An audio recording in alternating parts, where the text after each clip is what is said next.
Juste, on va vous dire que le match vient de commencer, pratiquement 2 minutes, voire 3 minutes de jeu, mais c'est l'ASC Djubo qui mène 1-0. Ils ont marqué dès l'entame de cette rencontre à la 40e seconde.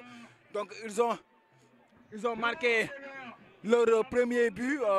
Après, on verra l'auteur du but. Je vais m'en renseigner. C'est parce qu'on était en bas en train de discuter avec le parrain du match cadet qui opposait l'ASC Dental qui s'est défait de l'ASC Santrial. Donc,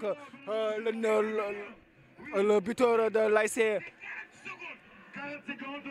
Oui, comme vous l'entendez, en ces 40 secondes, ils ont marqué leur premier but. L'ASC Djubo qui mène au score face à l'ASC Darussalam. L'ASC Djubo qui s'est vêtu d'orange et noir. L'ASC Darussalam, leur couleur habituelle, vert et noir. Je pense que le vert et blanc, les deux équipes sont toujours de leur couleur habituelle. Attention, ballon joué, il part en contre, ballon récupéré rapidement. Attention, ils vont chercher à trouver, ils vont finir par le trouver. Attention, qu'est-ce qu'il va faire?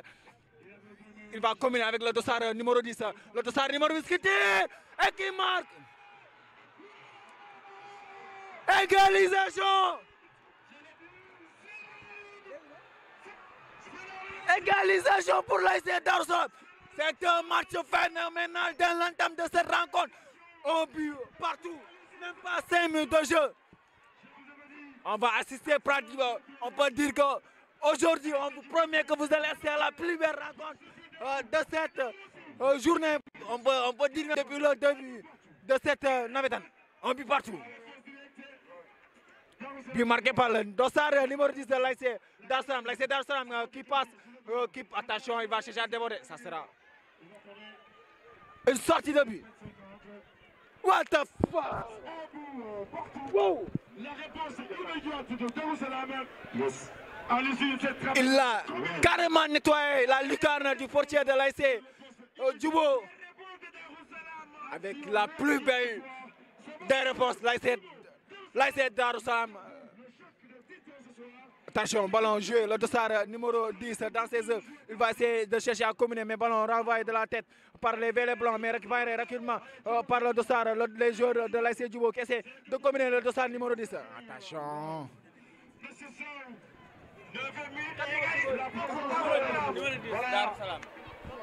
yow keneen bi ñaan nga ko jëndee maire bi de bàyyi dama ko jox ne fii dërëm mu daw du ma wër ba suba gisaatu dégg nga nee na sax ma bii jiwoo kan moo ko dugal. laajte na fële bii jiwoo kan moo ko dugal. Attention, ballon joué, le dossard numéro 10 dans ses œuvres. Il va essayer de chercher à combiner, mais ballon renvoyé de la tête. Donc le jeu reprend, attention, par le dossard, les joueurs de l'ASC Djubo qui essaient de combiner le dossard numéro 10 par le dossard numéro 15 de l'ASC Darussalam. Attention, ils vont chercher à trouver le attaque. Attention, le dossard numéro 7, attention, qu'est-ce qu'il va faire? Le dossard numéro 7, il va centrer, ça sera un corner. Attention, il va chercher à... Quelle réponse! Quelle réponse! Quelle réponse pour la et qui marque. On est à la 10e minute de jeu. Égalisation! Voilà. Égalisation pour... Ok.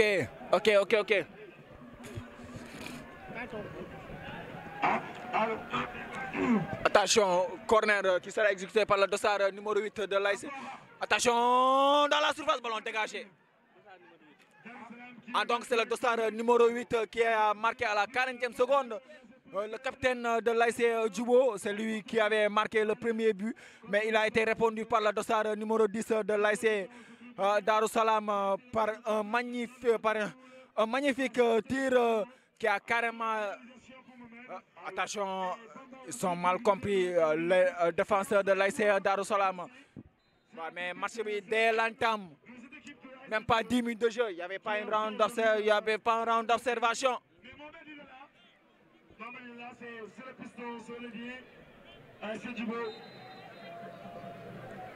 Ñoo ngi noonu di doxal.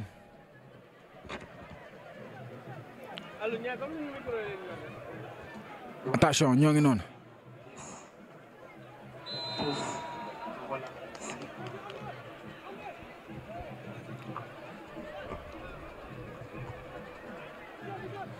Mais aussi, On n'oublie pas de saluer Omar, un encadreur à Tuan-Pelin. Il a l'académie olympique de TP. Malgré tout, qui a été premièrement influencé par Djibo. Attention, attention. Une équipe qui joue avec le même rythme, avec la même intensité de jeu face à Darussalam ce soir. Très belle image, le joueur de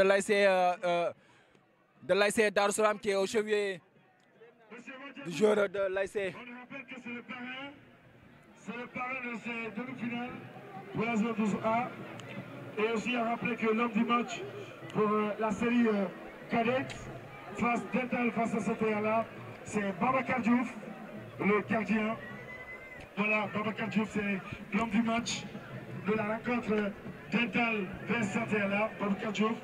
Et le parrain, c'est M. Khadim Wadjabi, présent. Pour le moment, le jeu a tellement été un pour Santé-Allah, un pour Djibo et un pour Darussalam. À rappeler que c'est l'ASC Djibo qui a été la première. 40e seconde. Darussalam aussi qui a répliqué immédiatement. Tout va se jouer ce soir. Attention, qu'est-ce qu'il va faire? Il va combiner avec le dossard numéro 10. Le dossard numéro 10.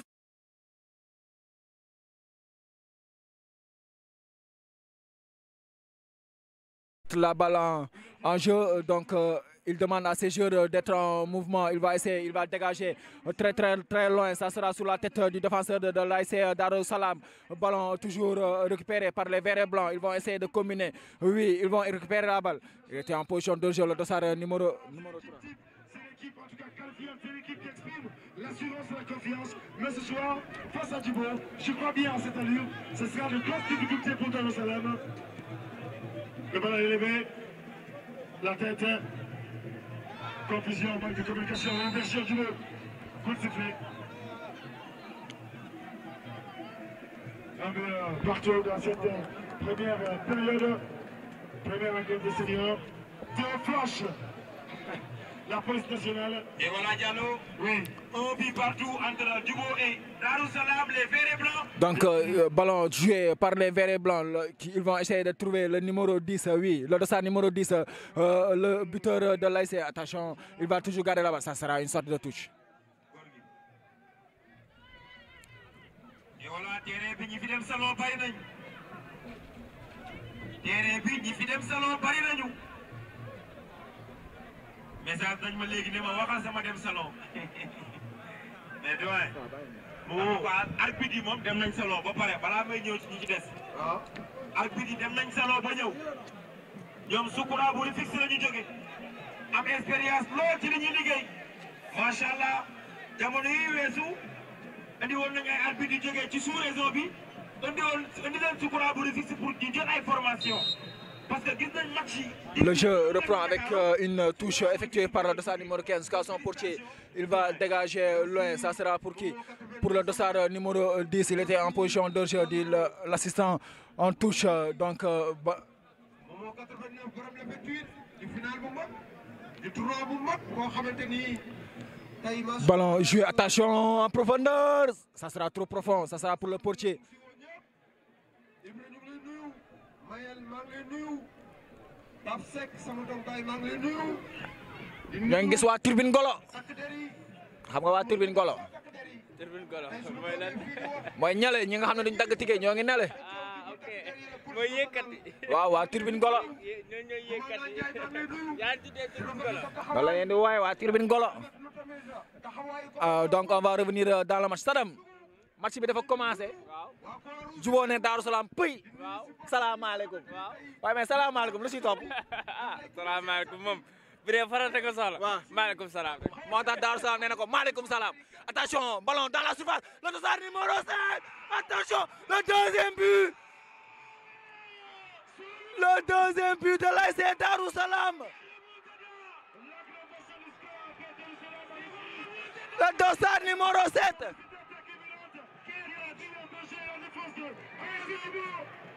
Quel match Darussalam qui montre son expérience. mais Ibou match bi yéeme na. Même pas 20 minutes de jeu. liggéey même 3 buts. 2 buts pour Darussalam. 1 pour l'ASC Djibo. but marqué par le dossard numéro 7. On est en train d'assister aux plus belles rencontres de cette demi-finale. ñoo ngay doxal.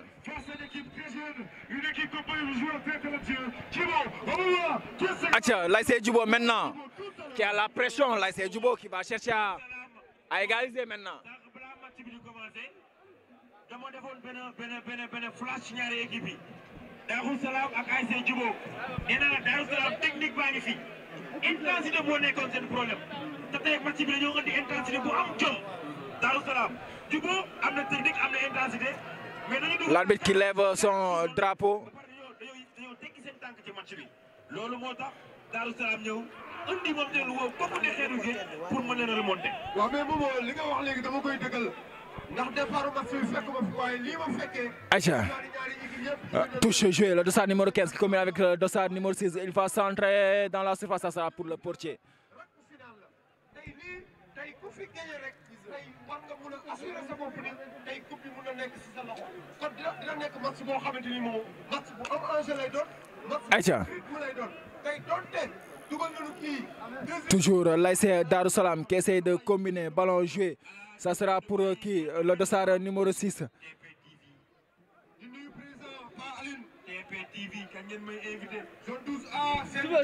suba. TP TV maa ngi leen di nuyu tey TP TV final de préparation finale foog nga def édition spéciale. waaw teg plateau bu yaatu. yaa ngi nga ànd invité ñaari supporters. fii lañ koy defee fii. teg jafe Touba. fii lañ koy defee. Donc ballon toujours. fii lañ koy defee. ñu defee ko fii ci stade. waaw. Attention, ballon joué Récupération rapidement pour le dossard numéro 7. Attention, qu'est-ce qu'il va faire? Il va perdre la balle. Belle défense, ballon joué, le dossard numéro 3 qui a confondu vitesse et précipitation, mais ballon récupéré. Les verts et blancs, ils vont récupérer facilement. Il va récupérer la faute. góor gi ñi fi dem salon bari na man mënuma wax mais yow yaay góor gi non góor gi toll ni yëbo. non góor gi match bi neex na def mu toll. non góor gi Match bi neex na. match bi neex na supporter yi kontaan nañ ndax supporter day bëgg bii match bu amul bii du kontaan. waaw. même buñ lay dóor sax mais match yi nay am bii. muy neex. muy neex. ñun bio bi tax a toog. bio li nga wax ëpp na de saf bu fi wax saf de. célibataire du wax waxu saf. mais Ibou démb nga dugg si. waaye naa si dugg tey célibataire du wax waxu saf. man une question lan la doon ba ngeen takkee jabar rek ngeen commencé xar sa célibataire. waaw c'est parce que baaxoo leen sax si àll. mais yow démb nga dugg si cour des grands. démb waaw dugg sax 24 heures sax. dugg sax dugg la. même. Rona ma ne ko dugg sax dugg la. ah garaawul am problème. Aja man déposé naa sama lettre de démission. Ballon joué, il n'y a pas de position d'origine, dit monsieur l'arbitre. Toujours ballon pour les verts et blancs. Ils vont récupérer qui aura la touche. C'est les verts et blancs, toujours avec beaucoup de combativité dans l'entrejeu et toujours dans les mêmes compartiments, dans tous les compartiments du terrain. Les verts et blancs se battent. Toujours à la conquête du ballon, les verts et blancs, toujours essayer de garder la balle. Les verts et blancs, ils jouent en profondeur. Attention, toujours le dossard numéro 7. Qu'est-ce que ça fait du portier? Il va. C'est une simulation. C'est une simulation, dit monsieur l'arbitre. Mais Salam, waaw. défense Djubo war nañu xiir wax ak ñoom. ni leen di bëttee. ni leen di bëttee garaaw na daal en tout cas ni leen di bëttee si biir surface si biir défense bi. war nañu xoolaat seen placement si défense bi daal en tout cas seen ligne alignement hors-jeu bi tamit war nañu koo xoolaat parce que ni leen di bëttee yomb na trop.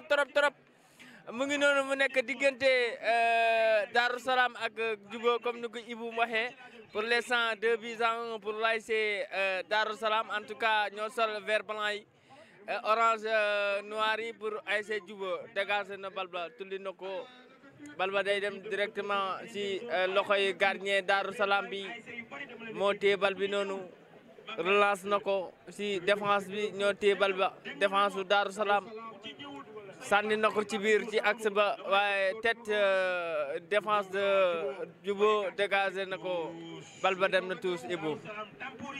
Voilà, donc c'est une sortie de touche pour l'ASC Darou Salam. On voit le match qui est en train de baisser de l'intensité, même si que les premières minutes, il y avait beaucoup de l'intensité, mais ça commence à perdre de l'intensité cette rencontre. Peut-être aussi, ils sont en train de faire des résumés tactiques dans le jeu. Attention, ballon pour l'ASC Darou Salam. Attention, il va essayer de trouver son attaquant. Finalement, il a trouvé un adversaire. Il prend tout son temps pour jouer, intelligemment jouer. Belle sortie de balle. Il va essayer d'élargir de l'autre côté. Il va finir par le trouver, le dossard numéro 10, mais contré, très bien défendu, mais toujours ballon récupéré par les oranges et noirs. Attention, ballon joué, attention, toujours le dossard numéro 7, il va lever la tête, il va essayer de combiner avec le dossard numéro 8, il dans la surface. Bien la défense du dossard numéro 2.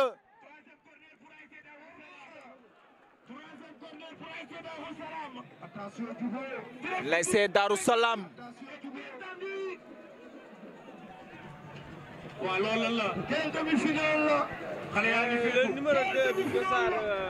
Le dossard numéro 2 de l'ASC Djibo. Il paraît que l'année dernière, il a été le capitaine de l'équipe cadette. Oui, il était le capitaine. Donc attention, ballon centré, ça sera renvoyé par la défense de l'ASC Djibo. Le joueur non. Attention, il va jouer en profondeur, ça sera pour qui? Attention, le numéro 7 face au numéro 15. Attention, ça sera pour le portier, il va dégager très loin. Ça sera dans le rond central, dévié. Mais toujours. Il est jamais trop tard. Ça sera une faute. Dit monsieur l'arbitre.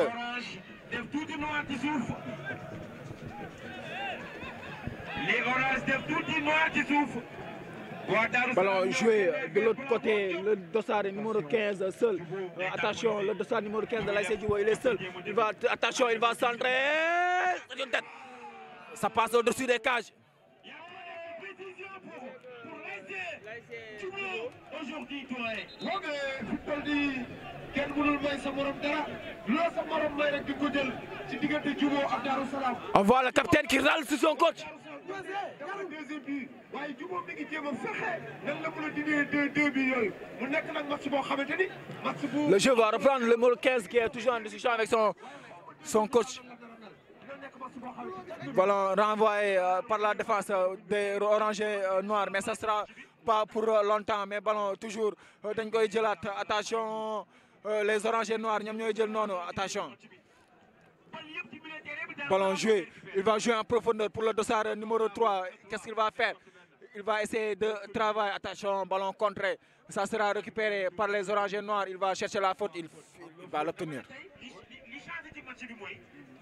Darou Salam souvent dafay def jeu rapide mais ay courte passe lay def mais tey dafa def jeu direct lay def parce que boo xoolee défense centrale bi. En tout cas, le capitaine, il doit être beaucoup plus exemplaire sur ce coup. On a vu le capitaine le capitaine de Darou Salam qui râlait sur son coach. Attention, ballon dégagé qui va être récupéré par le dossard numéro 20 qui essaie de combiner. Oui, attention, très belle combinaison de Nini. Attention, ballon récupéré, ça sera une faute. lii waxtaanu biir néeg la dama ne la lii du fii lañ ko entraîné sa terrain lañ ko entraîné ni su ma jotee bal bi si milieu terrain damay suruxal attaquant yi lii du liggéey la lu travail la. waaw mais match bi tey am changement. mais li ma échappé mooy waa Darou Salam préparation yi dew ma seen entraînement pour xool la fa xew.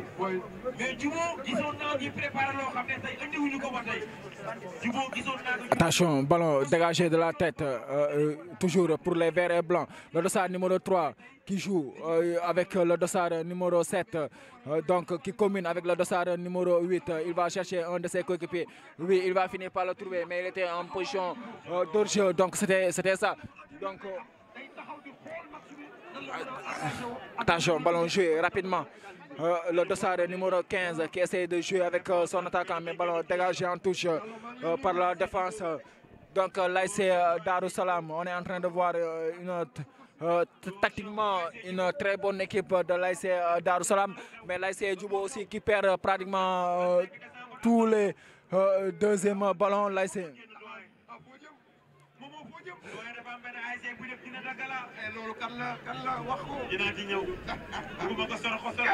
attention, ballon dégagé en touche. Paate mi ngi lay nuyu. Paate Diouf mi ngi lay dégg. Paate Diouf du ma wax turu ASC parce que gars yi dañuy jëli. parce que dama am lu ma tëggalee ki dina Dakar. boo waxee turu ASC rek dañ naan ASC boobu la. mais dama koy compter. Touche, ballon joué, mais dégagé par la défense. Attention, c'est toujours c'est dans la surface.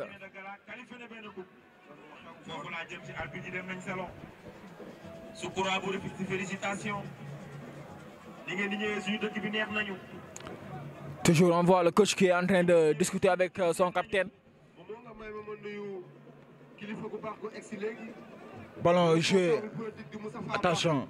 Ballon, ça sera une touche pour l'ASC Djubo qui va être effectuée rapidement. Ballon pour le dossard numéro 15 de l'ASC Djubo. Il va chercher son coéquipier. Finalement, il sera contré sur la transition. Attention, le dossard numéro 7, il a pris tout son temps pour pouvoir exécuter la passe. Mais ballon joué toujours dans le rond central pour les verts et blancs. Ils vont essayer de garder la balle. Oui, le dossard numéro 20 qui essaie de trouver son coéquipier. Malheureusement, il va trouver un adversaire. Ils vont récupérer et combiner les oranges et noirs. Ils vont perdre la balle rapidement. Mais toujours récupérer. Il va essayer de jouer. Attention, c'est une longue passe en profondeur. Le dossard numéro 10. Attention. Le dossard numéro 2, il peut être beaucoup plus calme. Le vétéran, le dossard numéro 2. Salam doxalal ayja mu ngi noonu bu ko defee waa Djubo ñoo am corner noonu pour l'instant ba tey ci 2-1 pour ASC Darou Salam. Corner ba jug na bal ba dem na tête dégagée par le défenseur de Darou Salam. ba tey ñu ngay xeex ci wetu milieu bi. bal ba ñëw na directement jàpp na ko facilement. bal ba góolu Darou Salam ba da koy xëcc day rey temps loolay nawetaan xëcc ko ba si côté ba téye ko foofu jàpp ko facilement. mu ngi noonu góolu Darou Salam ba moo téye bal ba. pour l'instant stade bi mu ngi commencé animé wu ndax nit ñaa ngi ñëw ndànk. waaye bi mooy première demi-finale ci zone 12A. première heure deuxième heure bi xam naa ci kanam la bu match bi jeexee diggante Dental ak Sant bi. attention dans la surface, c'est dégagé. bal ba génn na tous bien défensif tous pour Djubo. bal baa nga ca kaw dañ koy xeex ca kaw. Albert lu mu wax àtte na leen faute pour Darou Salam. ma ñëwaat ci deuxième heure bi nga xamante ne moo war a dox si diggante Dental ak Sant bi. ñu ngi koy waajal. stade bi mu ngi commencé fees del fii ci municipal bu Niakoulrab mu doon demi-finale zone 12A fii ci stade municipal bu Niakoulrab. ayca Ibou beneen match bi nga xamante ne moo dox si Dental ak Sant bi match la. mooy dafa nekk ñaari équipe yoo xam ne Salam. kenn ki day dugal lu bëri. kenn ki du encaissé lu bëri. Dental day dugal mais day encaissé. waaw mais ki nga xam ne tey mooy Sant bi du dugal lu bëri. mais du encaissé. est-ce que comprendre li ma la wax. donc match bi nga xam ne tey pratiquement ay opposition de style lay doon. Dental on connaît une ASC Dental joueuse day téye bal di fuwal benn ak benn. mais Sant bi dafa nekk équipe boo xam ne dafa combatif. ñoom dañuy xeex. ils sont toujours au duel. léegi nag kan moo mën a gagner match bi. mooy ki nga xam ne moo gën a muus. moo gën a yeewu. donc on reprend le jeu va reprendre tout de suite après le choc des deux joueurs un de l'ASC Darou Salam et l'autre de l'ASC Djubo. ñoo ngi noonu di doxal ASC Darou Salam. Ils vont essayer de jouer.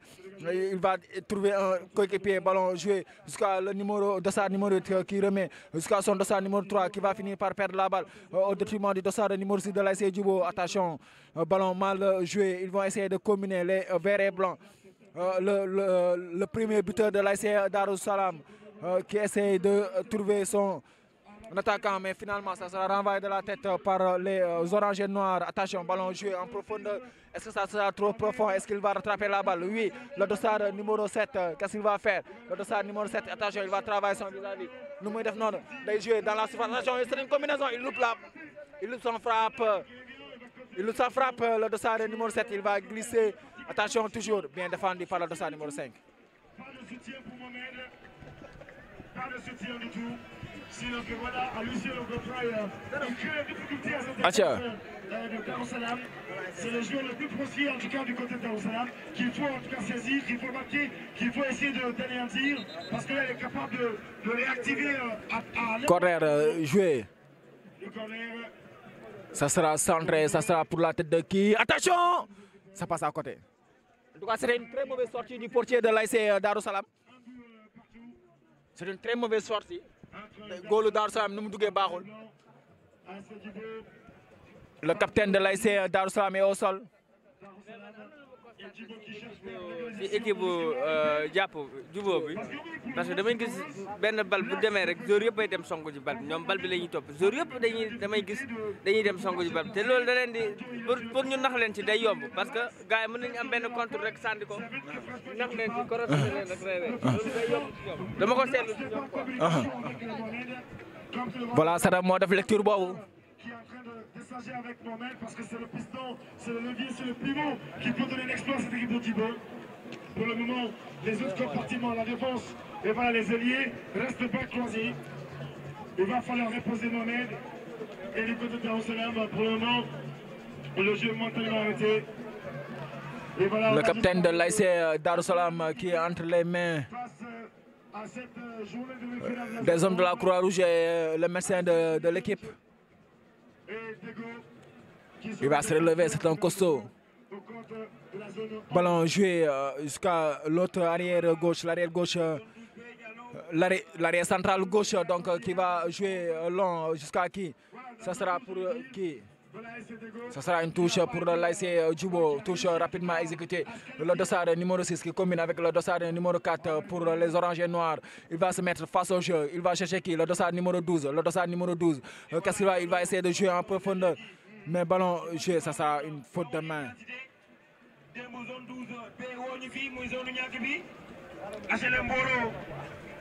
On est en 34 minutes de jeu. 2 buts à 1.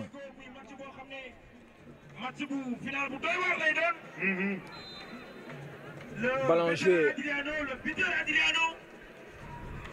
Oui, final boo xam ne final bu doy waar lay doon APD.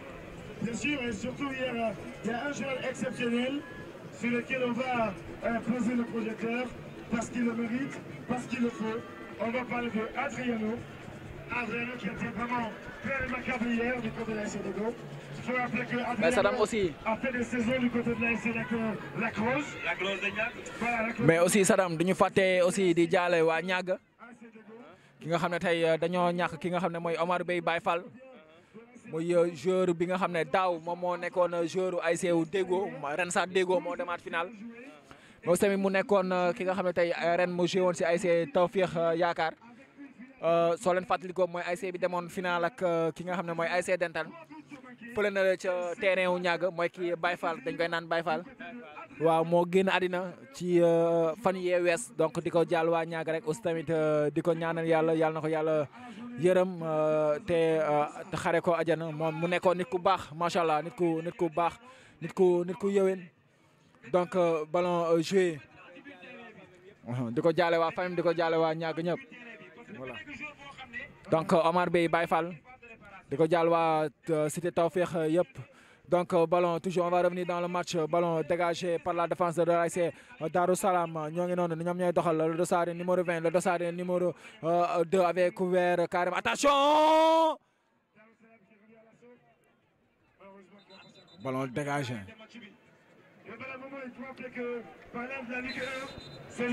En tout cas le dossard numéro 2 le défenseur de l'ASC Djubo doit revoir sa position dans la défense parce que toujours alignement day bon il couvre toujours l'attaquant de l'ASC Darussalam mais aussi on est en train de voir une combinaison entre le dossard numéro 20 de l'ASC Darussalam toujours lorsqu'il déborde, il cherche toujours à trouver le dossard numéro 7. Le dossard numéro 7, l'attaquant de l'ASC Darou Salam, et qui n'est jamais loin. Il n'est jamais loin. Il est toujours aux abords de la surface. Soit qu'il est aux abords, soit qu'il est dans la surface. Donc c'est un vrai renard de surface. C'est quelqu'un à surveiller. loolu la ñuy wax déggoo. voilà ñoom ñaar dañoo déggoo soit si entraînement bi lañ ko entraîné wala ñoom ñaar dañoo yàgg commune dañoo yàgg bokk équipe moo tax ñoom ñaar dañuy déggoo foo gis équipe rek dina am ñaar ñoo xamante ne ay complicité la ñuy doon te ñoom ñaar daa mel ne ay complicité lañ et que ñoom ñaar tamit yàgg nañoo fu ba xamante nañ seen biir daal moo tax mu demee noonu en tout cas moo tax mu demee noonu. Voilà donc nous. Surtout le cas de Jalab qui, en tout cas, face à US Gorée, qui prend la tête de l'île. Donc, il y a l'ASC Darou Salam qui mène toujours le score 2-1. L'ASC Djubo qui court depuis lors sur le score. Donc, ballon, attention, jouer les oranges et noirs. Ils vont partir à l'assaut pour pouvoir revenir à la marque. C'est un coup franc. parce que Jaraaf équipe la boo xamante ne équipe bu mag la bu yàgg représenté Sénégal ci sous-région bi kon ren bu ñëwee am bi forme foog mu yokkaat ay jéego pour mu mën a dabe première bi parce que mu ngi ci 11 points premier bi nekk 17 points kon y a du travail pour Jaraaf Diallo. Il y a du travail pour Jaraaf. On va venir la tête. Donc ballon joué, attention, les oranges, les verts et blancs qui vont récupérer la balle. Le dossard numéro 3 qui va chercher son attaquant, il va finir par le trouver. Le dossard numéro 21, il était en position de jeu. Interception de balle. Gorgui. Oui, Diallo. Nous sommes dans les derniers quarts d'heure de cette première période. Oui. Et jusque-là, les verts et blancs maintiennent le cap, maintiennent le rythme, s'inscrivent en tout. Donc ballon joué, ça sera dégagé par la défense de l'ASC Darou Salam. Ballon récupéré par les oranges et noirs, mais ballon mal joué. Attention, c'est une faute de main. ndax ñaari équipe yëpp dañoo ñëw engagement la ñu indi rythme la ñu indi kenn bàyyiwul sa morom donte jubóo mën nañ ko waaye soo xoolee offensivement jubóo mi ngi attaqué. L'ASC Djubo, attention, ballon renvoyé de la tête, toujours les verts et blancs ñoo ngi noonu en mode défensif. dañuy toog défendre garder seen ay camp, ballon mal joué qui cherchait son coéquipier de l'autre côté, mais ballon mal joué, c'est une sortie de touche. Les verts et blancs, ils vont effectuer, le capitaine va effectuer la touche, il va essayer de trouver le dossard numéro 3, il a mal dévié la balle, dañuy jouer, ils vont continuer à jouer. Les oranges, attention, ballon, dañ koy jouer ba tey, les verts et blancs dañuy dégager. Attention, c'est un duel entre 2, 3, toujours. Ils vont continuer à se battre, ballon dégagé jusqu'à le capitaine de l'ASC Djubo. Il ne pourra pas contrôler la balle. À rappeler que chez le cadet, ASC Dental est qualifié en finale chez les cadets face à Santéana. Les épreuves fataliques de tir au but ont donné raison à l'ASC Dental de se qualifier en finale pour la deuxième fois consécutive, cette fois-ci réussi. Paris réussi pour l'ASC Dental. Pour la deuxième fois consécutive, la troisième qualifiée en finale chez les cadets. Attendons de voir. Est-ce que Darou Salam va maintenir le cap? Parce que pour le moment, tout se joue en faveur de Darou Salam. Un but d'écart, 2-1. On va essayer. Donc il y a un joueur de l'ASC Darou Salam qui est au sol. Juste pour faire un rappel, l'ASC en cadette, la finale va opposer à l'ASC Dental contre l'ASC Médina. Donc ça sera une finale inédite pour la première fois. Donc l'ASC Dental qui était championne en équipe cadette lors de la saison 2022-2023. Donc l'ASC Dental a été succédé par l'ASC Bokjom. L'ASC Bokjom qui était championne l'année dernière, la saison 2023-2024. Donc la finale cette année-ci de la saison 2024-2025, ça sera l'ASC Dental contre l'ASC Médina. Deux très belles équipes. Ça sera une finale prometteuse, une finale. Donc ça sera une très belle finale. entre les deux ASC qui se connaissent très bien même, l'ASC Médina et l'ASC Dental. Donc toujours on est en train d'assister à la demi-finale de l'équipe senior, l'ASC Darou Salam, qui a pratiquement un pied en finale actuellement. C'est parce que c'est l'ASC Darou Salam qui mène le score 2-1. Donc l'ASC Djubo aussi qui va chercher à revenir. Attention, quelle belle dribble. Attention, malcompréhension. Attention, le poteau qui sort. Il a sauvé le but. L'ASC Djubo. Attention, en profondeur. L'habitude de jouer. Djubo, et ça ne sera pas regrettable. L'occasion qu'ils ont ratée. Attention, toujours l'ASC Djubo qui part à l'assaut. Dans une incompréhension du défenseur et le potier de l'ASC Darou Salam, ça les a failli coûter l'irréparable. Gardien, c'est un portier parfois. Attention, ballon joué. Le vert est blanc, c'est trop profond, ça sera pour le défenseur.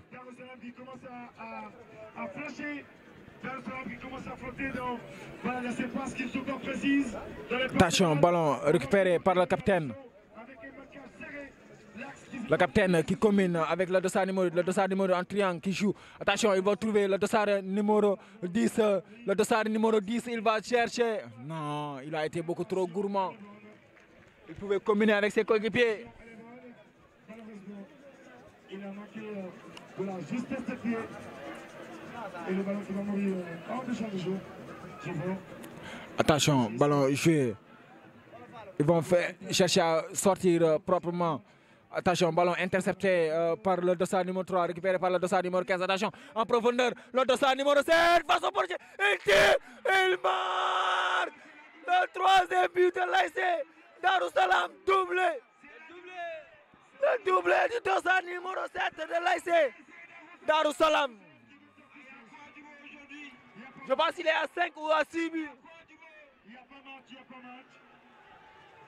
Et on voit que Delphine est vraiment présent dans ce match que l'ASC Djubo. Il y a quoi, Djubo? C'est très vraiment léger, c'est vraiment faible du côté de l'ASC Djubo. Techniquement, il y a les éléments, mais j'y crois pas. Qu'est-ce qui ne va pas? Qu'est-ce qui ne va pas? Peut-être que l'absence de jeu ne va pas. Peut-être que l'absence de jeu ne va pas. Il fait lourd, Darou Salam qui mène au score 3-1. Celui qui accompagne Mohamed qui a du mal à se placer, Mohamed qui a du mal à se projeter. Franchement, là, l'axe perforable. L'ASC Darou Salam qui plie la première période. 3-1. Je pense que déjà ils ont plié la marche à la première période. Oui, mais s'ils mettaient le même rythme, c'est possible. Merci Darou Salam. Darou Salam les a mis en observation. Darou Salam a mis ASC Djubo en observation. À partir de ils ont compris que là, le système, le plan de jeu, il est vraiment amorti. Ils ont pris le relais. Et depuis que Darou Salam a pris le relais, ASC Djubo a toutes les difficultés de pouvoir se contrôler, de pouvoir se construire et de pouvoir se projeter. C'est là aussi l'expérience qui s'affirme du côté de Darou Salam. Mais aujourd'hui, le stade a fait son plein. Le stade a fait d'elle. parce que équipe bi koy mérité nañ ko. équipe yi demi-finale ñoo ko mérité. xam nga bu ñu la nee Djubo mooy football ak Darou Salam loolu soxla duo la dafa war a fees. waaye bu ñu nee Dental ak sant bi tamit ñooy football. loolu tamit day fees. waaw. stade bu mu jaar fees. demi-finale yu neex ñoo am. ay demi-finale yu saf comme ni ngay béyee dégg. Était vraiment solide avec des récupérations et des projections. On a dit que oui, c'est possible. Mais tamit je vais me profiter de cette occasion pour nuyu ñëpp. Gis naa message yi, gis naa appel yi, gis naa taxawaayu ñëpp. Sur toute la chaîne, la défense. Jërë ngeen jëf. Il n'y a pas de connexion. Tout est brisé. Voilà, il n'y a pas de connexion fibre. Maintenant, jouer ballon, jouer les oranges et noirs, ils vont partir à l'assaut. 3 minutes de temps additionnel. Monsieur l'arbitre dañ koy wëri parce que gis nañ Djubo bu physique Darou Salam bu physique bu rapide bu technique ba pare mu am lucidité devant les buts gis nañu jubóo boo xam ne waaw jubóo dañ koy wëri ci ay action parce que am na beneen action boo am ci match bi bataille physique bi jubóo daf ko perte pour l'instant nag bu mu ñëwaat ci match bi faut mu am attention ballon joué le dossard numéro 15 qui joue avec le dossard numéro 20 qui va essayer de combiner toujours il gagne le contre favorable attention ballon récupéré par le dossard numéro 15 qui cherche à prendre de la vitesse mais ballon perdu attention ça sera une faute dit monsieur l'arbitre dina ko indil adversaire am boo xamante ni attan tey soo xoolee li nga wax léegi ni jubóo lii Daaru Salaam indi moom la jubóo doon indi waaye tey dafa mel ni Daaru Salaam attention hors-jeu dafa jàng jubóo dafa toog en tout cas nee na ñaari kii war mën a benn kii mën a war ñaari mbaam jubóo attan ko mu nekk nag loo xamante ni su dakkul attention jubóo maanaam jubóo dafa toog ci ay tànkam ndengeñ yaramam non Daaru Salaam dafa toog ci ay tànk jubóo ndengeñ nag acca ñoo ngi noonu waa jubóo ñoom ñooy doxal attention est-ce qu'il va pas attention il se défait de son adversaire facilement attention le dossard numéro 15 attention une très belle passe cachée oh. pour Darou Salam. C'est un moment, il faut que Djibo s'habitue à relancer. Il faut que Djibo s'habitue à se projeter. Et c'est pas, et en fait, on voit une équipe qui a une technique de base. Mais cette technique-là, par rapport à cette caméraman bi tamit il faut dégager. Ah waaw waaw Parce attention que c'est une on faute fait la défense de l'axe et aller perforer la défense de Darou Salam. Et c'est chose qui est impossible. C'est ce que Darou Salam a compris et que là, il n'y a plus d'espace pour, en tout cas, permettre à Djibo de pouvoir se construire parce que c'est une équipe qui a une difficulté de se relancer en avant. Ils veulent construire maa ngi noonu un petit paquet, un petit pont, gars, y a jusqu'à caméra ce qu'il y ait là. le goal. Lu waay Et gis- je crois bien que lu waay gis- avec cette méthode, lu waay avec gis cette rek jeu, yow ça yaa ne ko va pas wane. marcher. Parce que vous voyez Darou Waaye lu Salam, waay gis dès rek- qu'il a le ballon, Wane elle woo. relance. ñoo ngi noonu il y a un joueur de l'ASC Darou Salam qui est au sol je pense c'est le dossard numéro 7 l'auteur des 2 buts sur 3 de l'ASC Darou Salam Donc Djibo manque de cela. Djibo veut construire, c'est-à-dire du salon, de la chambre au salon et du salon à l'extérieur du pays. Ça ne peut pas aller comme ça. Il faut être capable de fortifier. mais le dossard numéro 7 je pense que c'est lui qui avait mis les 3 buts Avec la technique de petit paquet, ça ne bouge pas. Il y a un axe non le match lors de le dernier match de groupe par étape, juste je pense que c'est lui qui avait mis les 3 buts hein. chose qui est impossible. Je crois bien que Ouais, il a 5 buts ouais. il faut pouvoir relancer, il faut pouvoir fortifier. 5 ou 6 buts hein, entre 5 ou 6 buts après on va se renseigner pour savoir mais actuellement il fait partie des meilleurs buteurs s'il n'est pas le meilleur buteur Donc c'est un attention coup de sifflet. 7 hein. Et voilà. Ok. Attends, c'est la fin de la première période. Donc ici à l'estade, on est avec l'homme du match de l'équipe l'ASC de la rencontre qui opposait l'ASC Dental à l'ASC Santial lors de la rencontre des équipes cadettes. Donc mu nekk le portier de l'ASC Dental Babacar Diouf. Babacar nga nekk homme du match tey nga jàpp ñetti penalty tey ban yëgee nga am. non salaamaaleykum maa ngi sant ñëpp di ziar ñëpp di njëkkee si ñu ko su bas moom amuñu fay moom ñu ngi koy sant ko gërëmaat demi final mosuma dem demi final tey moom su ma ko ñàkkoon moom xam naa fu laay jaaree bàyyi football nawetaan moom ba faw lii moom si ndam la woon incha allah te ñuy xaar si senior yi ndam ñoom tey si ñoom seen kaw tamit lii rek la mën a demee moom demi final bi moom ñoo ko moomoon te incha allah moom ñu ngi xaar final xaar. mais li gënoon garaaw ñoom ngeen jiital leen ñoom ñu jiital leen ñaari penalty yi yow nga waroon jàpp ñaar pour mën leen yóbbu final ban état d'esprit nga amoon foofu noonu. ma xam naa ñun dañ koy jëli moom xamoon naa moom dañ koy jël lu mu métti xamoon naa dañ koy jëli moom mas bi ñoo ko moomoon si mas la woon waaye ni la mënoon demee yàlla ni la ko dogalee woon tamit waaye ñu ngi see sant yàlla moom. nga nekk homme du match ban yëgee nga am. contentement rek waaw ak yëg-yëg ma bu baax sax.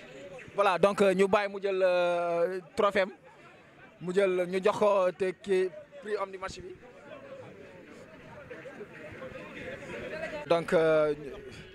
donc ñu bokk si nga xam ne tey toujours ñu ngi si stade municipal bu Niakhouras ñu nekk tey premier parrain bi Pape Sow nga nekk premier parrain match bi nga xam ne tey moo opposé woon ASC Pastef ak ki nga xam ne tey mooy ASC Médina lan la woon lan moo andi woon tey ñu parrainé la match bi.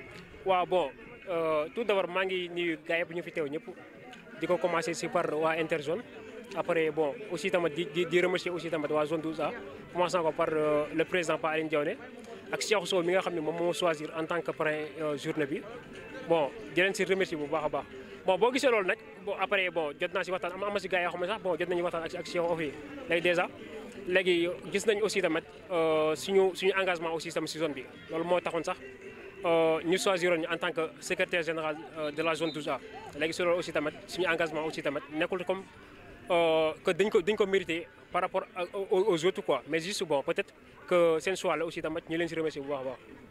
nga primé ki nga xam ne tey mooy homme di match bi mu nekk gardien Pastef yow nga nekk si bokk si ASC Pastef aussi tamit suñu tey lan la aussi ASC Pastef tey ñu éliminé ko est-ce que nekkul tey frustration xaw na am tuuti. bon dina xaw a métti nag aussi tamit si ñun quoi ndax bu doon suñu sago aussi tamit bon ñu bokk ñi nga xam ne comme ñooy finaliste comme daaw ni ñu ko defee woon mais bon li gars yi di wax rek l'homme propose dispose quoi. c'est-à-dire bon peut-être yàlla noonu la ko dégalee woon aussi tamit ñu ngi koy remercier bu baax bon si loolu aussi tamit bon booy bi nag il le mérite quand même il le mérite ndax déjà bokkul woon nekkul sax gardien ndax moom joueur la quoi mais suñu gardien lañu ko zone après moom ñu choisir ko en tant que gardien aussi tamit mu ñëw tamit def nga di match déjà ba mu dalee góolu ba léegi musul encaissé góol na kii yëpp boo xoolee suñu match yi passé sax par série lañu ko gagné te moom moo jàpp aussi tamit loolu tamit bon il le mérite aussi tamit même si match bi sax dafa jàpp penalty aussi tamit. voilà merci beaucoup allez merci. ok.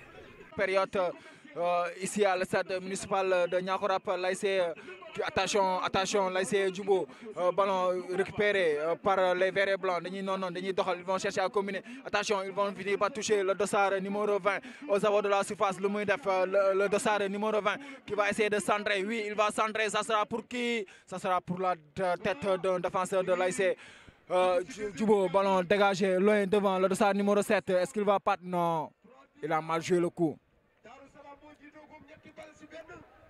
ñu ngi si deuxième mi-temps bi di demi-finale zone 12A Pa Alioune maa ngi lay nuyu di nuyu président Cheikh Gueye Maguette Diour maa ngi lay nuyu président Maguette Diour président Cheikh acca ñoo ngi joué dañuy doxal attention qu'est-ce qu'il va faire il va perdre la balle.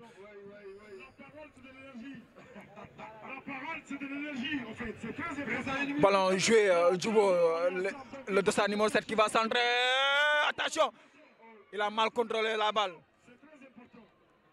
mais comme que transition rapide la une touche lay def du contrôler parce que. lay dugg si terrain fan lay jógee. dafay def une touche. En tout cas, celui ou celle qui veut bénéficier de notre communication, le sponsor. Attention, bien joué. Ok, je veux sponsoriser la cabine de reportage et là, tes produits, tes aides et tes services, on met ça en communication dans le support de communication et à la télé et ici au stade. C'est très important de le dire. Touche pour les oranges et noirs, ñoo ngi noonu di doxal mais aussi duñu fàtte Rona di remercier pareil Khadim Wadiabi ci nga. Attention, le dossard numéro 20 qui sera ballon récupéré par les oranges et noirs dafa dégager balle bi récupéré. Attention, le dossard numéro 7 il tire, ça passe à côté. Donc di remercier aussi tamit parrain Khadim Wadiabi gis nañ récompense bu mu ko jox. C'est parce que joueur loo ko may mayoo ko dal mayoo ko dara. en tout cas jox na ko dàll jox na ko mayo. mayo jox na ko dàll jox na ko mayo bu rafet macha allah. Voilà, machallah. Donc c'est quelqu'un à encourager aussi. Hein. Aussi, on lui encourage dans ses combats. Khadim Wadiabi, il est en train de faire, il est en train d'être dans des combats nobles. Khadim Wadiabi, il se bat pour son quartier. Donc franchement, on l'encourage, mais aussi tamit on le soutient. C'est parce que si nous avons un jeune qui di xéxal koñam, nga koy encourager rek. Donc attention, dans la surface, on va suivre l'action. Attends.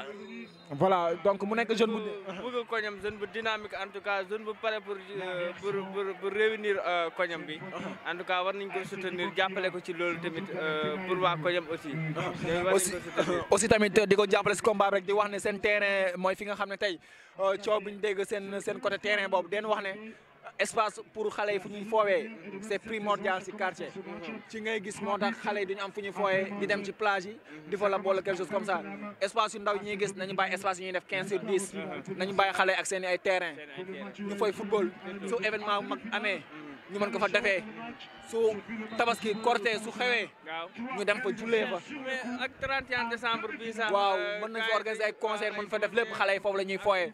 seen kermesse yi xam nga xale moom ba gisul fu mu fooyee rek attan naa génn dëkk dem feneen te su demee feneen yow doo ko mën a contrôler attention on va suivre l'occasion. xëy daal boo ko bëggee contrôler bàyyi ko muy foo si koñ bi. voilà bu dee foofu kaay amul ci koñ bi rek day génn dem te foofu doo ko mën a contrôler. donc on lui félicite aussi on lui félicite pour ses combats Khadim mu ñëw aussi tamit ñu kii na ci xam ne il a tout notre soutien Khadim Wadiaby il a tout notre soutien et je pense que ñi nga xam ne ñoom ñoo dëkkee foofu aussi tamit ils ont tout notre soutien aussi inchallah ñu leen si ñaanal yàlla rek loolu donc on va continuer à suivre le match ballon dégagé par la défense de l'ASC Djubo mais rapidement récupéré par les verts et blancs mais chipé par les oranges et noirs il va essayer de jouer en profondeur mais ballon intercepté par le capitaine de l'ASC Darou Salam il joue avec son numéro 10 le dossard numéro 10 attention le dossard numéro 10 dans la surface il sera contré ça sera un corner.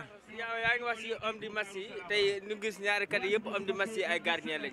ay gardien yoo xamante ne macha allah def nañu match waaye tamit génne nañ ci seen i équipe ñu jox leen homme du match surtout ci série yi sax parce que boo xoolee gardien Medina bi moom tamit ci série bi dafa wane boppam gardien dental bi tamit moom it ci série bi tamit dafa wane boppam xëy na looloo tax ñu gën leen a jox homme du match mais mérité nañ ko quoi mérité nañ ko parce que mën nañ joxe homme du match ñu naan non kii mérité wu ko mais moi je vois que ni ils l'ont mérité. Voilà, ils l'ont mérité. Donc, félicitations à ce sont des jeunes à encourager. Attention, dans la sabatèche. Oh, à la Zalatan. On voit le dossard numéro 7, comme on disait tout à l'heure. Toujours, il est libre de tout marquage. Hein. Le dossard numéro 15 qui se défait de son vis-à-vis. Le dossard, techniquement, il est bon. L'arrière gauche de l'ASC Djubo, il est bon techniquement. Le numéro 15. Voilà, numéro 7, voilà, de femme placement. Il est toujours seul. Voilà. En tout cas, pour le moment, c'est vraiment risqué pour. Donc, toujours l'ASC. Revenir sur le score face à l'équipe Colosse, face à l'équipe gigantesque de Darou Salam. Même si on sent la fatigue, mais. l'ASC Djubo, ñoom ñooy doxal bal bi day ñëw dañ koy mbëkk dañ koy dévier pour son capitaine l'auteur de leur unique but le dossard numéro 8 le capitaine qui va partir. Attention, ça sera un coup franc, il va écoper un carton jaune. Les actions qui peuvent en tout cas changer la donne de ce match. Ça, c'est possible, il faut le reconnaître que nous avons des éléments. En tout cas, c'est ce qu'on veut voir. Même si pour le moment c'est timide, il n'y a pas de possession. Le stade est rempli, machallah. Ils sont en train de supporter, ils sont en train de soutenir leurs équipes. Il y a le calme, il y a la sérénité. Que ça finisse comme ça. ñëpp ñibbi si jàmm ak salaam. Football ànd ak xuloo ànd ak xeex. parce que football dañ sport sax la ñuy wax non violence. voilà te dafa neex nit ñi ñëw si demi-finale bu mel nii mu am ambiance am public bu mel nii nit ñi football si jàmm ñu ñibbi si jàmm bu ko defee kenn ku nekk si jàmm ñu waajal finale yi loolu dafa neex. waaw surtout si zone bi. ñu ngi koy ñaan supporters yi di ko ñaan. Attention, on va suivre le coup franc capté facilement par le portier. ñu ngi koy ñaan si joueurs yi di ko ñaan aussi si supporters yëpp ñu football si jàmm ñibbi si jàmm waaw kay. célibataire bi jërëjëf. célibataire tey moo si génne célibataire moo si génne tey ah mooy ndawtal bi ah baax na ayca mu ngi noonu Mourinho mu ngi def yëfu séeréer mu ngi téye mburu bi di xamp moo tax loolu yëpp ci match bi instant nii mënutul wax ay bu la fi séeréer yi fekkoon ayca du sumi la léegi nga xam ayca bal baa ngi noonu dégagé défense Darou Salam le numéro 5 de Darou Salam tulli na bal ba dem tous waaye mu ngay wax ak supporters yi nag.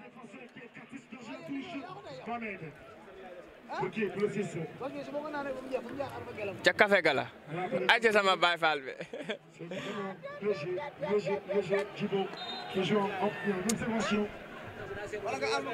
café gi daa sedd kay. dana nga laal ko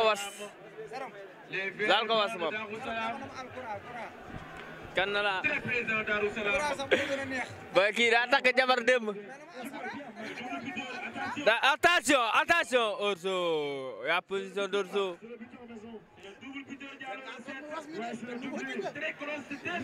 Orso non instant nii daa am soxna bu ko neexee naan was naanal was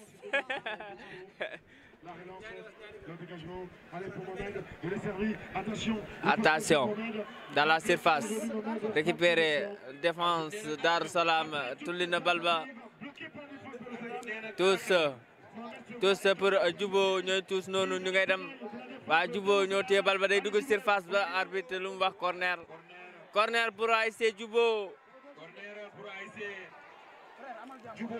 corner pour ASC Jubo à la Rémoise. Deuxième ballon pour ASC Jubo. Aïcha. Dem na contre le numéro 20 de Darou Salam. Dossard numéro 20 daw na bal ba génn tous. Daw na bal ba génn tous. Génn na tous.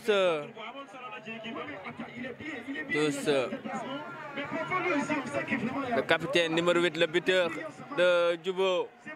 Jox na ko numéro 13 ba bal baa ngi dem numéro 14 bu Darou Salam nangu na ko jox na ko dem na numéro 20 bu Darou Salam mu ngay dem ca flanc ba redré contre bal ba génn tous yaa ko fi indi yaa tànn ñëpp nag indi ko fi des circonstances d'actions qui vont faire peur à Djibo. Mais là, dès qu'il a l'espace, nous, c'est courir. Joueur à terre. C'est intelligent comme il anime bien, il joue son rôle. Mais je crois bien que ça manque un ingrédient, c'est la sérénité, c'est l'humilité. Il n'a qu'à se gérer, il n'a qu'à comprendre jouer dans son compartiment. Il n'a qu'à être quelqu'un d'équilibré. Voilà, parce qu'il voit que tu prépares son côté. Il doit s'appliquer pour amplifier, pour fortifier, mais dans la sérénité, dans l'humilité. Voilà, il est la solution de Darou.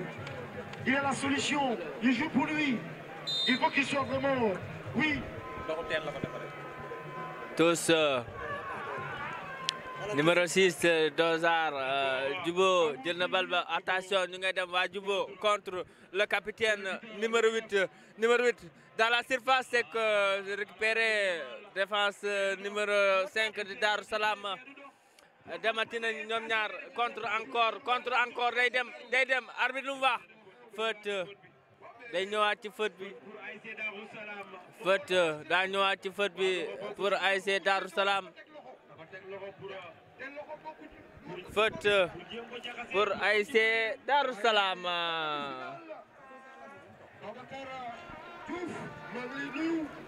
police nationale maa ngi leen di nuyu Babacar yaa ngi ànd si liggéey bi yëpp seen taxawaay rafet na. L'ambiance bi nga xamante ne moo am fee ci supporters yi waa ne waa sanc bi ñoo yëngal noonu waa sanc bi ak waa dental xola bi face to face ci supporters yi xam naa ni ron dina ko am fii ak ci kanam oh c'est ça nawetaan attention directement dans les bras du portier calmement jàpp na ko ndànk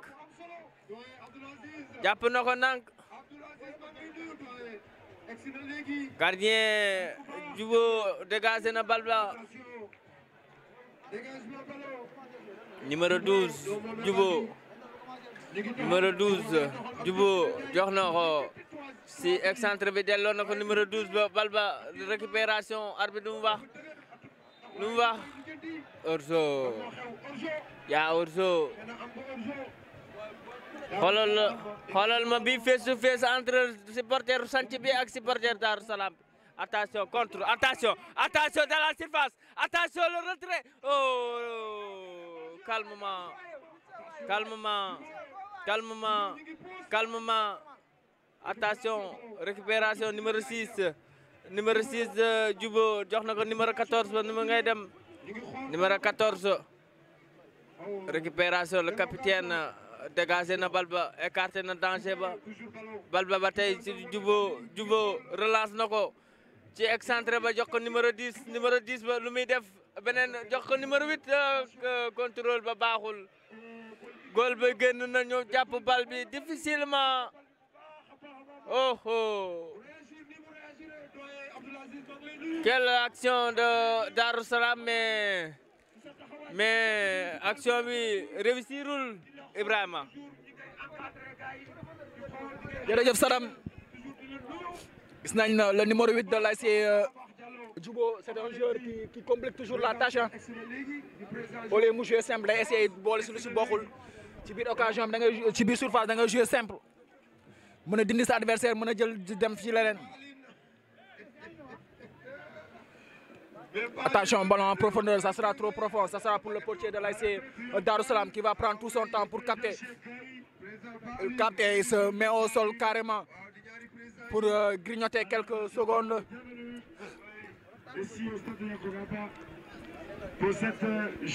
On a assisté en face à face des supporters, les supporters de l'ASC Dendel et de l'ASC Sanchibi. Mais ce qui est... Attention, de ça numéro 20. Il bute sur le portier de l'ASC Djubo.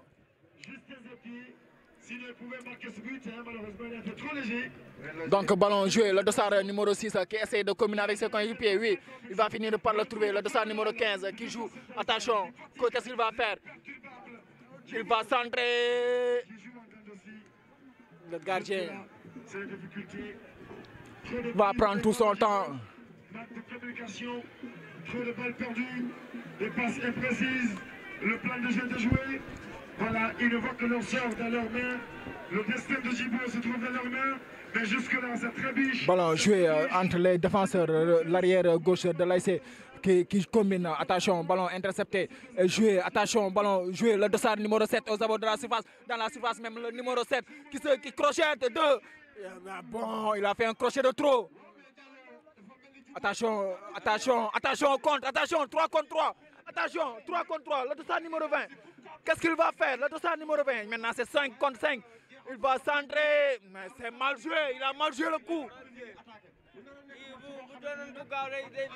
Ouais, mais il avait la possibilité de passer devant son adversaire et entrer dans la surface. Maintenant, s'il passe devant lui, s'il le touche, il aura un coup franc minimum. Mais ce qu'il a joué, c'est du n'importe quoi, le dossard numéro 20.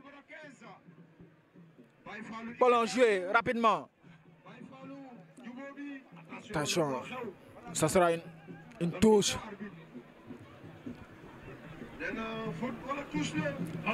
En tout cas, je vous dis, l'ASC Darou Salam est en train de gâcher pratiquement des atouts, il est en train de gâcher des occasions et ça peut les faire être fatal. Hein.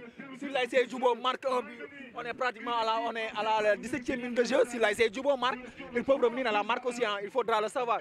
Ils sont en train de gâcher des occasions. Ils doivent être beaucoup plus concentrés, le match n'est pas encore fini. Il est loin même d'être fini. Donc attention, ballon joué. Le dossard numéro 7, il va partir, il va centrer pour qu'il ballon heureusement dégagé, mais ça ne sera pas pour longtemps. Ballon dans la surface, le dossard numéro 8, le capitaine, il va centrer pour le dossard. Attention, ballon sauvé sur sa ligne. Quel sauvetage! Et voilà, quelle occasion de Djubo, c'est possible. Manque de lucidité pour les attaquants de Djubo. Manque de communication. En tout cas, la défense de Darou Salam qui s'est retrouvée entre le four et le moulin. Attention. Là, on voit l'ASC Djubo qui est en train de mettre la pression sur la défense de l'ASC Darou Salam.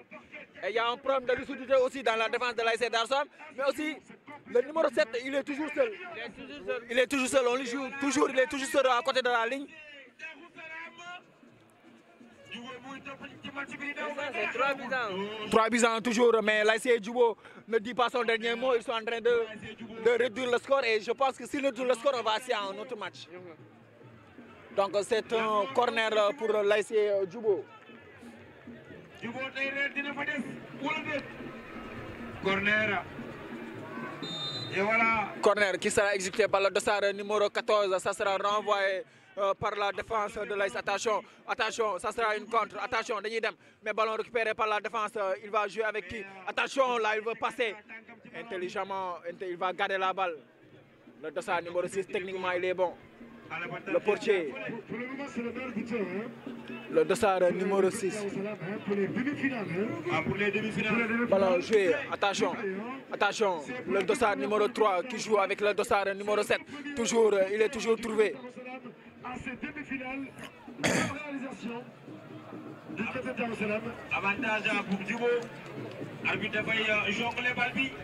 Thierno Moulay Sow wax ma loo gis. Thierno Moulay. Arbitre dafay dugal xaar. Attention, ballon joué, il y a un joueur. Attention aux abords de la surface, le numéro 14 qui se bat pour récupérer la balle. Oui, c'est la défense qui ne vont pas pouvoir dégager. Ballon récupéré dans leur moitié de terrain. Toujours le dossard numéro 13 qui va chercher à déborder. Il va déborder, Attention, il va récupérer la faute. Faute pour. Il y a un marquage derrière. Faute pour l'ASC Djibo. Bien placé. On est en train de voir, il paraît que c'est le parrain qui fait son entrée. Le parrain du soir, le match de ASC Darussalam et Djibo. Le président foyer des jeunes, Ibrahima Sourissula. Il est toujours le président. Il est toujours le président. Il est avec la jeunesse. La jeunesse. Il est avec la jeunesse. Acha que franc bi noonu dossard numéro 12 da koy centré day combiner foofu noonu ak numéro 15 attention passe na boppam ça passe à côté. C'est dossard numéro 15 de l'ASC. Dossard numéro 15. de l'ASC Djibo. Ki toog Lac Rose, ki toog Ñemburam, ki toog Daaru Djibou, ki toog ASC Zone de Tir, ASC Darussalam, ASC Nondego dañuy ñëw doxantu bu ñëwee fii savouré match keneen c'est un match. waaw mais da ngay boo xoolee gisee stade bi nii mu mel mais lépp nag dañuy jaajëfalaat police nationale. Ballon joué, ça sera pour qui pour les oranges et noirs ñoom ñoo moom ballon noonu il va laisser filer la balle en touche le dossard numéro 15. di xool di jàng terrain bi. maanaam seen taxawaay ñoom nekkul dañuy seetaan match de dañuy jàng terrain bi di ci déggante commandant buy di ci déggante. Mais aussi on remercie les forces de l'ordre aussi hein, les policiers qui sont en train de faire un excellent travail. Les policiers actuellement ils sont en train de maintenir l'ordre au péril de leur vie donc toujours ils sont toujours là, ils sont toujours bien. Attention l'occasion, le dossard numéro 7. Il va jouer, il va. Attention. Offside dit monsieur l'arbitre. Hors-jeu. C'est très facile aujourd'hui, Djibo. Ouais mais Djibo tey tous les. Hors-jeu heureusement pour Djibo. Attention, il va partir. Attention. Le vétéran, le doyen. Ballon rapidement joué, touche rapidement exécuté, joué. Le dossard numéro 6 qui combine avec le dossard numéro 14 qui joue avec le dossard numéro 10 dans la surface. Il va centrer en retrait, mais ballon contré. Ça sera un corner. Djibo ne peut pas être à contrer, en tout cas Darussalam. 4 fois corner consécutif pour ASC Djibo. C'est faible et c'est léger, c'est faible et c'est léger. Le niveau de jeu, l'intensité, le rythme, pas de parthésie, pas de Attention. mal joué. Arbitre lu mu wax dafa glissé. Dafa glissé arbitre neen daf koy dooraat. Djibo qui se tourne de la situation. mais loolu défaut la ci joueur bi. Corner exécuté par le numéro 14 au premier poteau. Ballon renvoyé par la défense. Ballon renvoyé en touche. Pas trop de précision. Je pense qu'ils sont trop à l'aise, même dans l'exécution du ballon. Les joueurs de l'ASC Djibo, c'est comme si ils ont mené, sans pression, ils jouent sans pression, avec beaucoup de précipitation. Je pense qu'on a vu un Djibo meilleur que ça aussi. Hein. Changement côté Darussalam. Changement, le dossard numéro 6 va faire son entrée. Le numéro 3 va céder sa place. Arrière gauche de ASC Djibo. Le dossard numéro 3. Parce qu'aujourd'hui, on voit un coaching franchement qui ne répond pas aux aspirations de Djibo. Même s'il y a des éléments, il y a des individualités, c'est les joueurs franchement qui sont... Je pense aussi le dossard numéro 15 de l'ASC Djibo aussi, l'arrière gauche, le talentueux, l'excellent l'arrière gauche, il a fait son match. Le dossard numéro 15 de l'ASC Djibo. Ces joueurs engagés, ces joueurs très techniques, parce qu'on voit trop de techniciens. Trop de techniciens et moins de pragmatiques dans cette équipe de Djibo. Tout le monde est technicien. Tu as le ballon, tu as envie de dribbler tout au Sénégal. Changement. Il va céder sa place. Changement pour ASC. Il faut avoir des pistons. Il faut avoir des pistons qui vont relancer le jeu en avant, faire jouer tout le monde en avant, éviter les petits paquets et éviter de jouer regroupés ensemble dans l'axe. Allez jouer dans le Caldex, attaquer et jouer le foot. Et voilà, doyen Gerte Thiaf bi ñëw na dafa sedd pour romb ñooñu te soxla si borom Gerte Thiaf amul ki ngay woo micro bi fi mu nekkee pour dem si baaxul. DJ, on va aller à côté musical rapidement. Ah, juste, il était pour le venir. ñii duñu ay tubaab ay sénégalais lañ ñëwul. Voilà, pour saf. ñëwul. ay jox leen gerte jàmm. am fukki dërëm la lii fukki dërëm. ah 100 francs ani fukki yi. 200 présent. mais da ngeen di lekk gerte yi. ngeen di soulagé wu. loolu ñaata la 3 joxal ko 500 am. lekk leen jàpp naa. savouré leen. 500 da ngeen di lekk jàpp da ngeen jox 500. jeex na. kon ngeen jàppale kii. sono baa ngi jox la. Mais Momo, waaw. dama 600 mais Momo ak 600.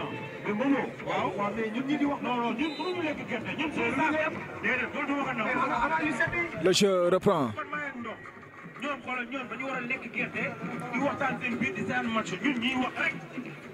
Attention, toujours l'ASC Djubo qui part pour chercher à égaliser.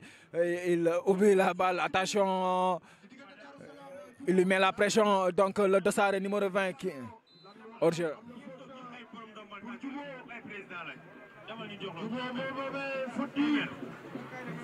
kii moo lay jox na ko latéral gauche am. Attention, numéro 13. Attention. ñu ngi doxal am. Attention, ballon intercepté. Ballon joué. Attention, ballon joué. Le capitaine. Attention, il a mal contrôlé. Le capitaine. Sauvé le portier. Ils sont en train de vendager leurs occasions, les joueurs de l'ASC. Les joueurs de l'ASC Darou Salam, ils sont en train de vendager leurs occasions et que ça peut leur coûter cher. C'est parce que ce Djubo que je suis en train de voir, il ne lâche pas. Il ne lâche pas trop vite.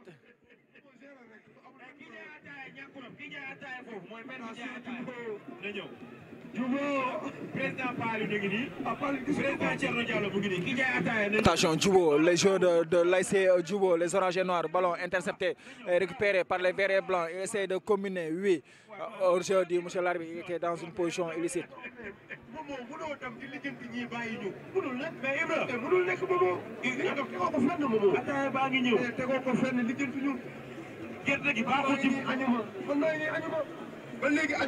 Attention dans la surface, mais bien défendu par les joueurs de l'ASC Darou Salam. Attention, ils vont partir. Ça sera une touche.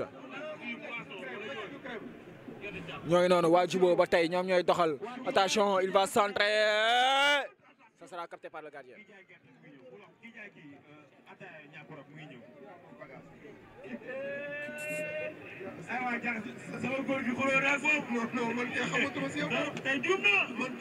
man maa ngi si Diallo. tey daanu naa doyen. waaw touche. arbitre nee na touche nee na dara xewul. Touche pour les oranges et noirs dañuy dem. Attention, le dossard numéro 11, il va perdre la balle. Ça sera une sortie de touche. Une sortie de but, autant pour moi. De balle bi day génn. Darou Salam. arbitre nee na dara xewul. nee na ko génneel bal bi terrain bi. wala doo football final bi. waay. mon adjudant Sarr, adjudant Sougou. mon cher commandant Pouy. le gentle commandant Ndiaye. man moom ramas moom xewe na ci man. acca ñoom ñoo ngay doxal ba tey. waa Djubo attention waa Djubo ñoom moom ba tey le dossard numéro 6 qui va essayer de jouer. Oui, il trouve son coéquipier, le nouvel entrant, le dossard numéro 11. Ballon joué avec le dossard numéro 2. Toujours sont les oranges et noirs.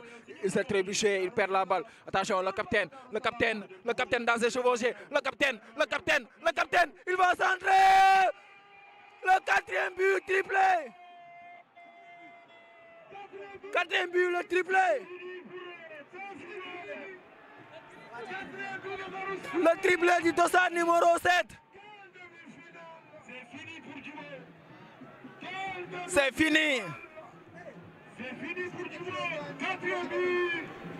4e but. ah y a quoi Djubo. y a quoi. lan moo xew. Djubo. y a quoi. sama équipe bi lan moo xew. Djubo. Darou Salam ñëwul pour Djubo, daa ñëw pour xuloo si. Djubo lan moo xew Djubo. kii jaay ataaya. Darou Salam. waaw Donc but marqué à la 28e minute de jeu de la seconde période.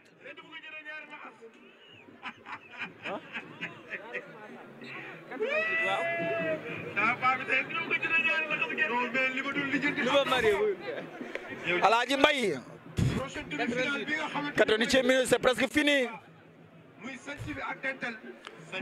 Attention, toujours l'ASC Djibo ne lâche pas, l'ASC Djibo qui essaie de sauver l'honneur, réduire le score même. Attention dans la surface. Le mooy daf day génne bal ba touche.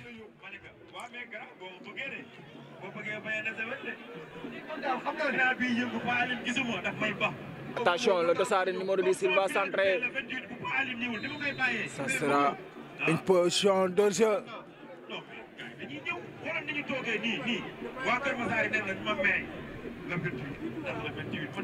Il y a un joueur qui se tord de douleur, le dossard numéro 20 de l'ASC Darou Salam.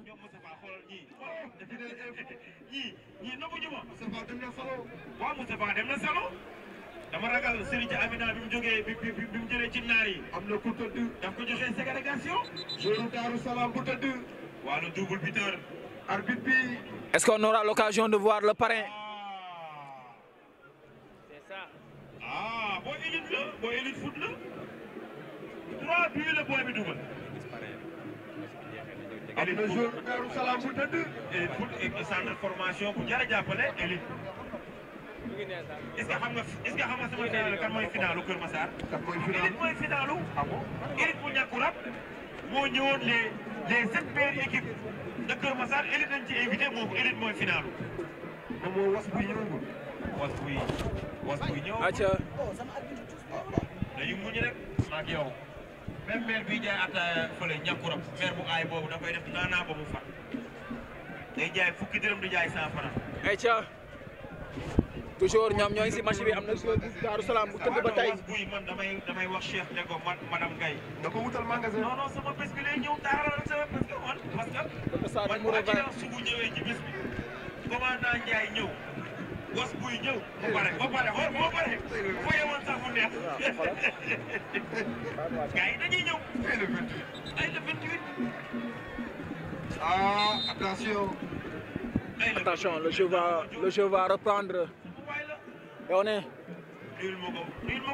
Omar Diop. Président Djibo lay nuyu. Président Djibo. Donc toujours le jeu reprend. Ballon pour les verts et blancs. ñoom ñooy doxal noonu.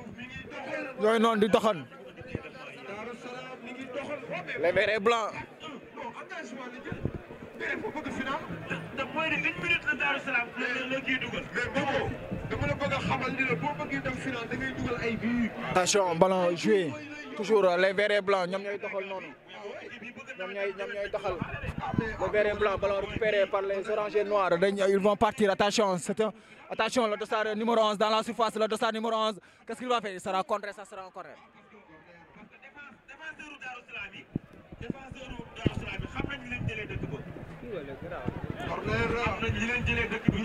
Corner pour Djibo. Attention, passement de jambe. Qu'est-ce qu'il va faire? Il joue en retrait, mais ballon contré. Attention, ça sera une contre-attaque pour l'ASC Darou Salam. L'ASC Darou Salam. Attention, c'est mal joué. C'est mal joué.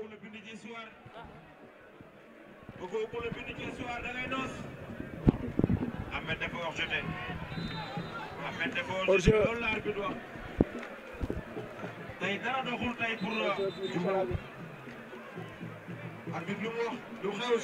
Changement.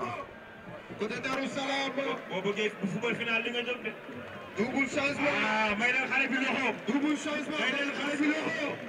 xale bi mérité na loolu. Le dossard numéro 7, l'auteur de 3 buts. oui. waxaale leen ko pour déwén. oui. waxaale leen xale bi attaquant la. double changement. Côté Darou Salam. Le dossard numéro 20. Double changement côté Darou Salam. Aussi va céder sa place. Adama maa ngi lay nuyu. Adama bu Djibo. was buy ñëw na. ñu ngi si kaw tribune bi di ma dégg. Adama maa ngi lay nuyu. Donc le dossard numéro 13 va faire son entrée.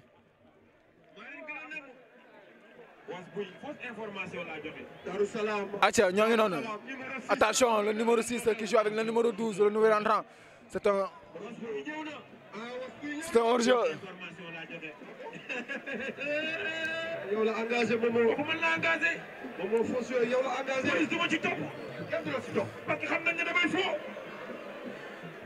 ballon joué ça sera une sorte de touche pour xar kanam bu bëre xar kanam la wone waa Djibo xar kanam bi nga di day jaax man sax xamee ma ko noonu waaye dafa nekk après on va essayer à une très belle rencontre qui va opposer à l'ASC Darou Salam l'ASC Dental autant pour moi l'ASC Santhiaba. Actuellement, vous êtes en train d'assister l'ASC. Attention, dans la surface, ça sera contre corner. 6 mètres, dit monsieur l'arbitre. arbitre lu mu wax amee noppi arbitre sorti de biir la wax amee dommage ASC Espoir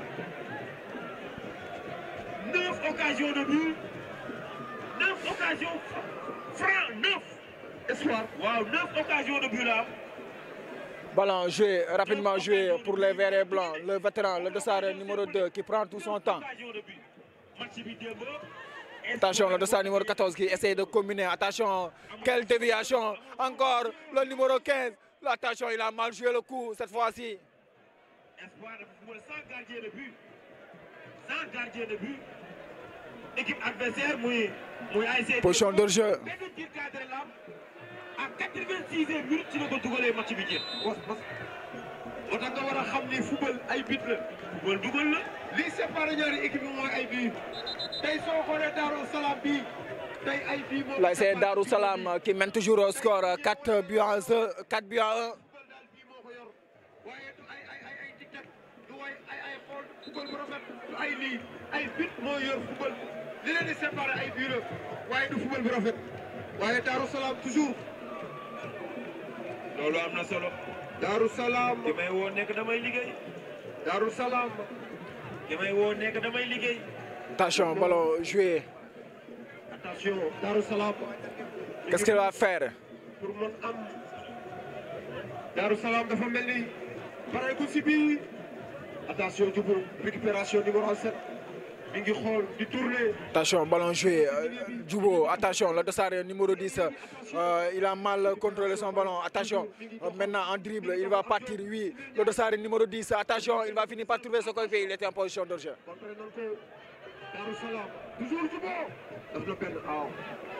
quel dégagement. waaw mais sa waa ji dégagé. sa waa ji ñëw na. sama waa jël la. Kara bu Lac TV. ah. waaw Kara bu Lac TV. ah waay Kara maa ngi lay nuyu. jinne bi booy bi lay filmé.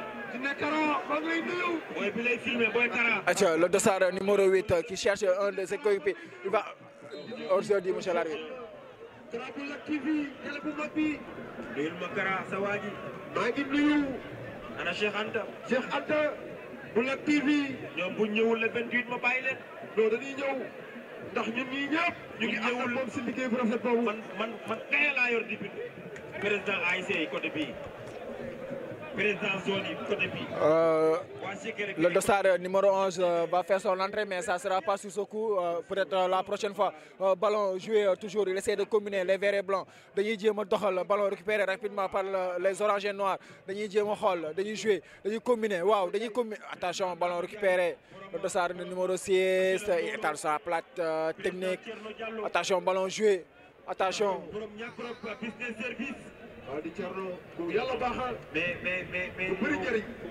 Le dossard numéro 10 qui dévie. Attention, le dossard numéro 12. Il a été contré. dama ne photo yi rafet yi nga gis Amina photo ko. dernière minute la ko Thierno Diallo décroché ko. yóbbu ko Lac Rose nekk photo xale yi. bu baax kenn du Thierno Diallo. kenn du Thierno. Atia. kenn du Thierno Diallo. mais kenn du Amina Djimé. attention. Attention! Il a manqué les manquables.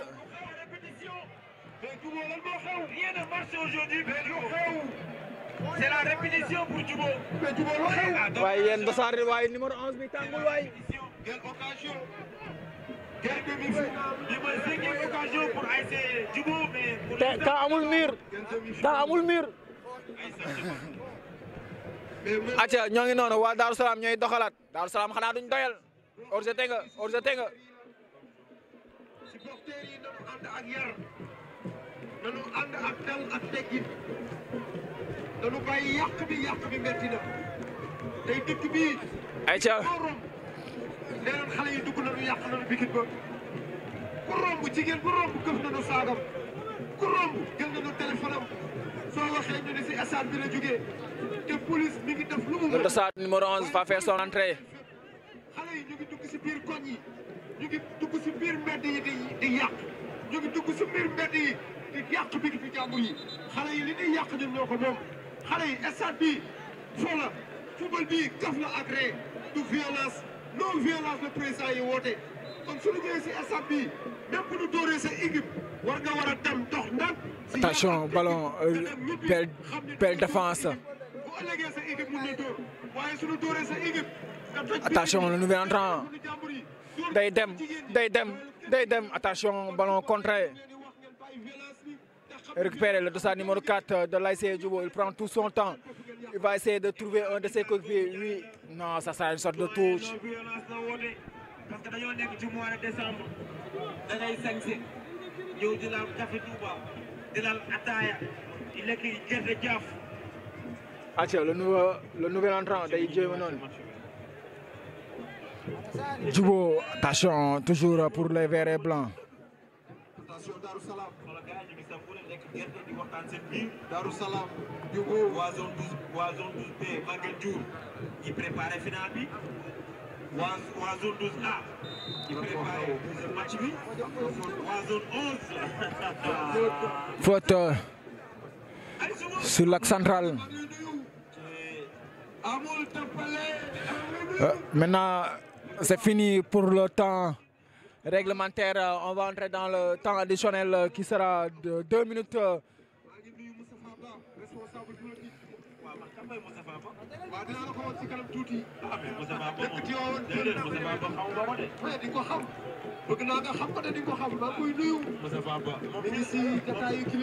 Deux minutes, il y a un joueur qui est au sol, un joueur de l'ASC.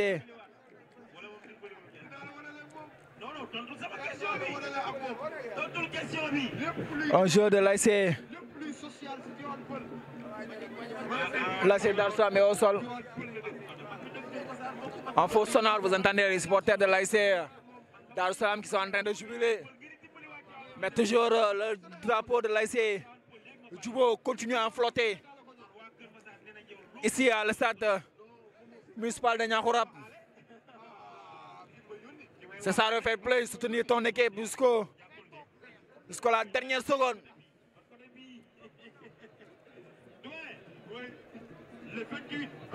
Félicitations aux supporters de l'ASC Djibo. Félicitations aux supporters de l'ASC Djibo. C'est vrai qu'on les a vus depuis le début. Ils sont mobilisés.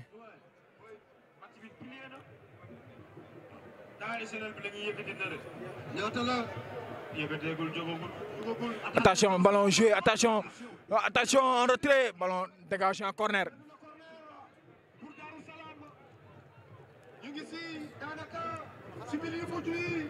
si diggante ñaari équipe yi muy Darou Salam di Djibo daal tey daal wax dëgg yàlla wane na beneen xar kanam kenn xamul li mu wane tey kenn xamu ko. Aïcha Darou Salam nag dafa ñëw ak engagement boo xamante ni mucc na ay. waaw wax naa la ko léegi li Djibo doon andi tey moom la Darou Salam andi. Corner pour l'ASC Darou Salam joué rapidement. Attention. Ça sera contre, ça sera notre corner. arbitre yaa ngi def échauffement xam nañ leen di xaar. dafa sedd. sant baa leen di xaar. mais dafa sedd sax. waaw mais gis nga loisir sant ba wala mayo yi la mais am na ñu fi demaat salon. Fin de cette rencontre, l'ASC Darou Salam